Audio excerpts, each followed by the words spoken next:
எல்லா மதங்களிலுமே ரிஃபார்ம் அப்படிங்கிறது தேவை. எல்லா மதங்களுமே அவரவர்களுடைய பகுதியில அவர்கள் அதை எப்படி சீர்திருத்துவது என்பதையெல்லாம் பார்த்துக் கொண்டு தான் இருக்கிறார்கள்.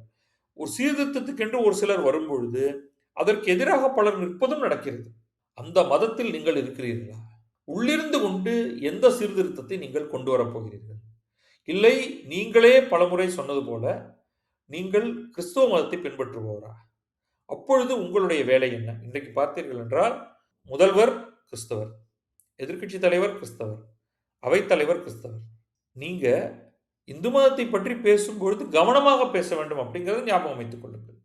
இல்லாவிட்டால் நீங்கள் அனைவரும் சேர்ந்து இந்து மதத்துக்கு கட்டம் கட்டி, அதை சனாதனம், சாதியை கொண்டு வந்த சனாதனம் என்றெல்லாம் அதற்கு வெறும் கெட்ட ஒரு பெயிண்டிங்கை மட்டுமே அடிச்சு, அதில் எண்ணற்ற நல்ல தன்மைகள் இருக்கிறத பற்றியெல்லாம் கவலைப்படாமல், நீங்கள் பேசுவது ஒரு பக்க சார்பு கொண்டதாக இருக்கிறது என்றுதான் உங்கள் மீதான கிரிட்டிசிசம்ஸ் வர ஆரம்பிக்கும்.